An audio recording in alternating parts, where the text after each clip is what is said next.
imamun adilun, pemimpin yang adil.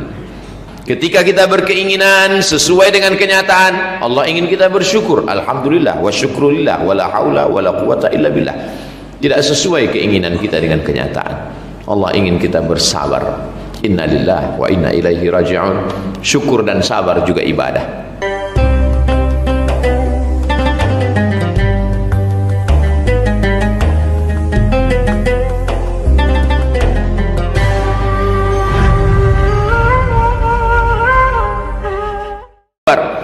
Dia serahkan semuanya. Inna salati, salatku, wa nusuki, ibadahku, wa mahyaya, hidupku, wa mamati, matiku lillah.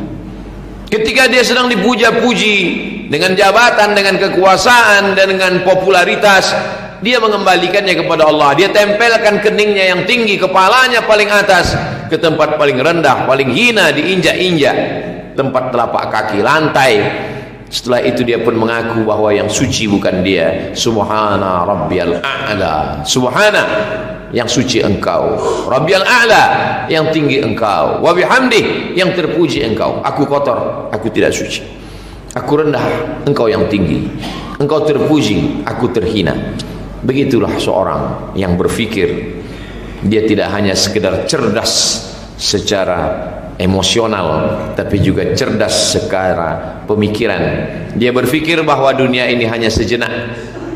Setelah itu dia akan berlalu melewati tempat ujian, dan puncak daripada ujiannya adalah ujian kematian. Maka selalu kita bacakan doa, Allahumma hawwin alaina fi sakaratil maut. Ringankan kami waktu sakaratul maut. Apakah orang yang meninggal kemarin sore tahu bahwa dia hari ini akan mati dan tidak ikut sholat Jumat? Mereka yang meninggal pagi tadi tetap merasa bahwa dia akan ikut sholat Jumat, dia masih bisa berjalan besok pagi. Begitulah kematian itu datang secara tiba-tiba. Tidak semua yang sakit mati, tapi berapa banyak orang yang sehat mati mendadak. Tidak semua orang yang divonis dokter mati akan mati, tapi berapa banyak yang memvonis lebih dulu matian daripada pasien. Begitulah Allah Subhanahu wa taala memberikan kita silih berganti. Wa tilkal ayyamu nudawiluha bainan nas. Demikianlah hari-hari itu kami pergantikan. Tak terasa Jumat yang lalu sekarang sudah khutbah Jumat. Tak terasa tahun yang lalu hari ini sudah 1446 Hijrah. Lalu untuk apa kita diciptakan Allah di sini? Wa ma khalaqtul jinna, tidaklah kuciptakan jin wal insa, manusia, illa liya'budun, untuk beribadah. Lalu kalau kita ini beribadah, kenapa ada orang Islam yang menanam kelapa sawit? Karena menanam tanaman juga ibadah. Idza waqa'an ala ahadikumul qiyamah, kalau kamu sudah mau mati, wa fi yadihi fasilah, ada di tangannya bibit tanaman, falyughrisha, tanamlah. Walaupun sudah mau mati, mau sakratul maut, di tanganmu ada bibit kurma, ada bibit tanaman, tanamlah. Walaupun kita tak sempat mencicipi manis buahnya, tak sempat bernaung di bawah daunnya yang rimbun, tapi kita mendapatkan amal jariah dari menanam tanaman. Kenapa ada orang Islam yang menjaga toko, ruko, bisnis, dagang, jualan? Karena berniaga juga ibadah. At-tajir, pedagang, as-saduq, yang jujur, al-amin, amanah, ma'an nabiyyin, kalau dia mati dia akan bersama dengan nabi-nabi. Was-siddiqin, dia akan bersama dengan orang yang benar. Was-syuhada, dia akan bersama dengan orang mati syahid. Was-salihin, dia akan bersama dengan orang yang saleh. Itulah beda kita dengan Yahudi. Orang Yahudi menyediakan satu tempat namanya Saum'ah, kuil. Mereka beribadah, mereka tidak keluar, tidak berinteraksi dengan masyarakat, mereka hanya beribadah. Dalam Islam, berniaga juga ibadah, bercocok tanam juga ibadah, bertani memakmurkan alam semesta juga ibadah. Ibadah yang paling hebat adalah mengurus orang banyak. Ada orang mengurus dirinya sendiri, tapi ada urus orang banyak. Makanan fakir miskin dia urus, anak yatim dia urus, tempat ibadah dia urus. Maka ketika nanti menghadap Allah, dialah yang pertama mendapatkan naungan Allah di padang mahsyar. Sab'atun yuzilluhumullah, dalam Sahih Muslim, 7 golongan yang akan mendapatkan naungan Allah. Yauma la dhilla illa dhilluh, hari itu tak ada tempat bernaung kecuali naungan Allah. Imamun adilun, pemimpin yang adil. Petani hanya melindungi tanaman kebunnya, pedagang hanya menaungi rukonya, tempat dagang bisnisnya. Tapi pemimpin yang adil, berapa banyak petani kuat yang mengambil tanah petani lemah, berapa banyak pengusaha besar yang mengambil merugikan orang banyak. Kekuasaan ada di dalam genggamannya. Itulah khutbah Sayyidina Abu Bakar Siddiq ketika dilantik. Al-qawiyyu fikum dha'ifun indi. Kalau ada di antara kamu orang yang kuat, dia lemah di hadapanku, hatta akhudhal haqqa minhu. Aku mengambil hak fakir miskin darinya. Wadh-dha'ifu fikum qawiyyun indi. Kalau ada di antara kamu orang yang lemah, fakir miskin, rakyat jelata, maka dia kuat karena aku akan menguatkannya dengan kekuasaan yang dititipkan Allah di ujung jariku. Begitulah Allah Subhanahu wa taala membuat kita hidup di atas dunia. Tidak ada orang yang punya kemauan sesuai dengan kenyataan. Ketika kita berkeinginan sesuai dengan kenyataan, Allah ingin kita bersyukur. Alhamdulillah wa syukrulillah wa la haula wa la quwata illa billah. Tidak sesuai keinginan kita dengan kenyataan. Allah ingin kita bersabar. Inna lillahi wa inna ilaihi raji'un. Syukur dan sabar juga ibadah. Bercocok tanam ibadah, ya, keluar keringat. Berperang ibadah, ya, keluar darah. Bersedih ibadah, ya, keluar air mata. Tapi bagaimana dengan orang yang tahan menerima ujian Allah? Ibadahnya adalah ridha, menerima keputusan Allah Subhanahu wa ta'ala. Mana yang lebih besar pahala, syukur atau sabar? Orang yang bersabar, la in syakartum la azidannakum, kalau kamu bersyukur akan kutambah. Tapi orang yang bersabar, innama yuwaffas sabiruna ajrahum bighairi hisab. Orang yang bersabar diberikan balasan bighairi hisab, tak bisa dihitung, tak bisa dikira, tak bisa diduga, tak bisa disangka. Itulah balasan. Maka Allah tidak menyebut aku bersama orang yang bersyukur. Allah mengatakan innallaha ma'as sabirin. Aku bersama dengan orang yang sabar. Karena orang yang sabar, dia mengedepankan Allah dari hawa nafsunya, dari keinginannya. Sampai kapan kita menjalani hidup ini? Sampai menurut Allah waktunya sudah cukup. Kata orang Melayu, membang jatuh, kelapa pun jatuh. Kelapa tua jatuh lepas, kelapa muda pun akan lepas. Jangankan kelapa muda, kalau kita tegak di bawah pohon kelapa, maka mayangnya pun jatuh juga. Tidak ada yang dapat menjamin kehidupan. Keberanian tidak membuat orang cepat mati. Ketakutan tidak membuat orang lambat mati.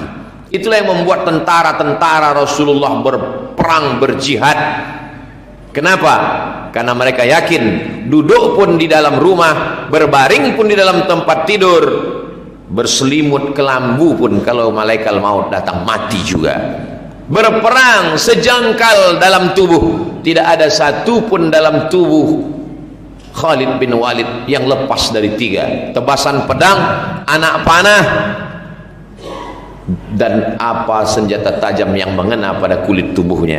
Kenapa? Karena Allah sudah menetapkan takdir. Takdir itulah yang membuat mereka menjadi bersemangat. Mereka dulu bersemangat tidak takut mati karena takdir. Lalu kenapa orang di akhir zaman ini ketakutan karena takdir?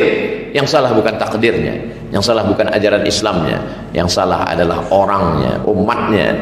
Maka kita kembali kepada ajaran Islam sampai pada akhirnya kita mati dalam keadaan husnul khatimah. Apa yang kita tinggalkan? Fir'aun meninggalkan cerita kezaliman, aniaya, membunuh anak-anak. Namrud meninggalkan cerita kekuasaan, keangkuhan, kesombongan. Qarun meninggalkan cerita kekayaan. Kita ingin meninggalkan cerita kebaikan. Pada akhirnya hidup hanyalah sepotong cerita. Tinggalkanlah cerita yang indah. Cerita tentang orang kaya membangun masjid, cerita tentang anak yatim berprestasi, cerita tentang orang berilmu mengajar ke pedalaman, cerita tentang kebaikan, sehingga cerita itu menjadi inspirasi didengar orang lain. Orang beramal, amalnya mengalir ke kubur kita. Man sanna fil islami sunnatan hasanatan, siapa yang meninggalkan suatu kebaikan lalu orang lain mengamalkannya, falahu ajruha, dia dapat pahalanya, wa ajru man amila biha, dan amal orang lain yang melakukannya. Mau meninggalkan cerita seperti Fir'aun, silakan. Mau meninggalkan cerita seperti Nabi Musa alaihissalam, maka Allah berikan kuasa kepada kita. Mau meninggalkan cerita seperti Qarun, kita bebas. Mau meninggalkan cerita seperti Nabi Ibrahim alaihissalam pun juga Allah berikan kita. Inna sam'a, kita diberi pendengaran, wal basar, kita diberi penglihatan, wal fuad, kita diberikan hati dan pikiran. Kullu ulaika kana anhu mas'ula, semua akan disoal, semua akan diminta tanggung jawab di hadapan Allah Subhanahu wa taala. Barakallahu li wa lakum fil Qur'anil azim wa nafa'ani wa iyyakum bima fihi minal ayati wa dzikril hakim wa taqabbala minni wa minkum tilawatahu innahu huwal ghafurur rahim. Allahumma salli wa sallim wa barik ala sayyidina wa nabiyyina wa habibina wa syafi'ina wa zuhrina wa maulana Muhammad wa sallim wa radiyallahu tabaraka wa ta'ala an kulli sahabati rasulillah أجمعين.